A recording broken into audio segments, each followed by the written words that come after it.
Hey YouTube, it's your girl Dr. J, and today I'm going to talk a little bit more about reading with dyslexic children.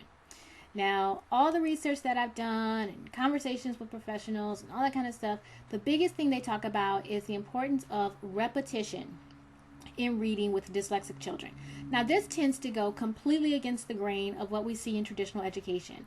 Anytime you see, book programs that talk about reading or any book list, what they talk about is, how many books did your child read? They want your child to be reading a separate book. For instance, if you're a part of some reading program where there's a reward at the end, they want to see, okay, if your child was supposed to read 20 books, they want to see 20 different books. So sometimes there is this pressure to have your child read something new each time.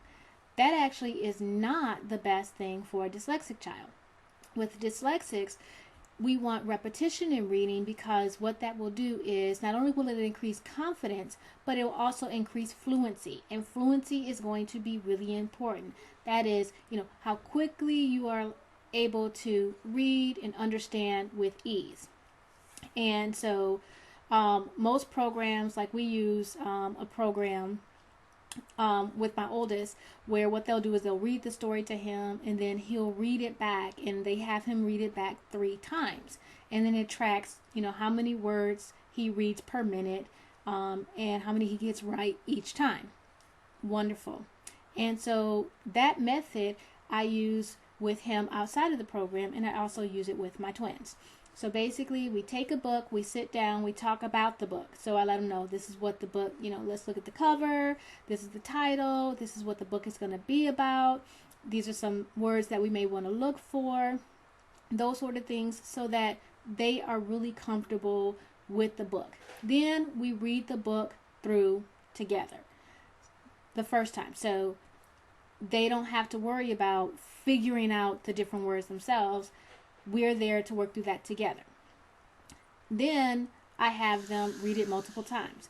Well, how do I encourage them to read it multiple times? I found a great way that's working for me, and I thought other people may want to see if it works for them. And that is, my kids love to be recorded reading. And so what I'll do is we'll sit down, read the book together, and then I will give them some time with the book. Maybe it's the next day or a little bit later. And I tell them, okay, read the book to yourself. And then they come back to me. Okay, this is going to be the next repetition. It'll be the second repetition where, for them reading, where they read the book to me. So for the third repetition of them reading, I whip out the video camera and I record them reading. And they love it.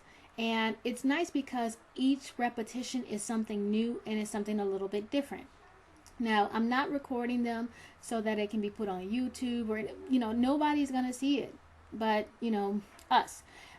But it has been something that they have really enjoyed doing.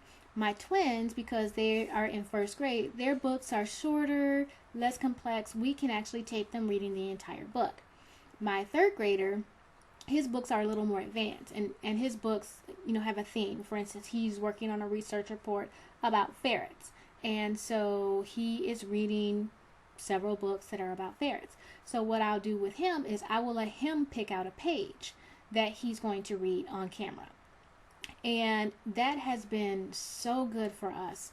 And what I'm going to do is it's going to allow me to go back and to readily evaluate how their reading is improving, how their fluency is improving.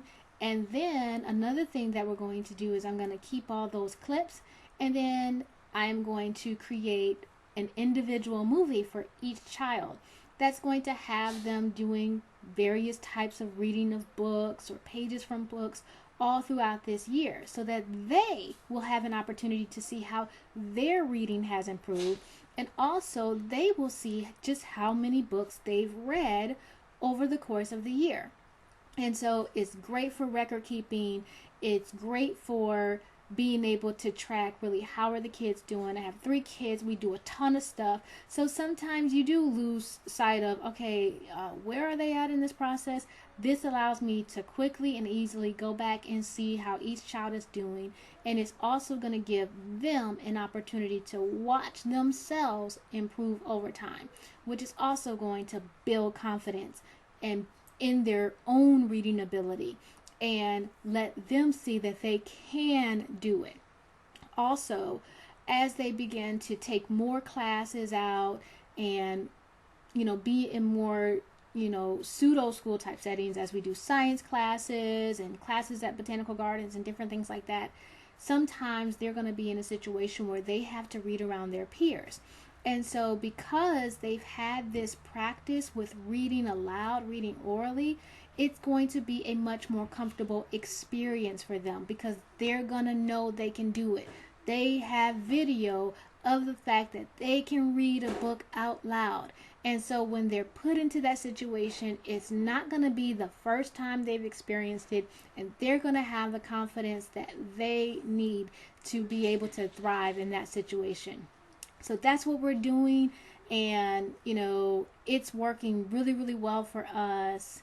And I thought that I would pass that little tidbit along in case other people wanted to try it with their dyslexic children as well. Thanks a lot. This is Dr. J, and I'm out. Bye-bye.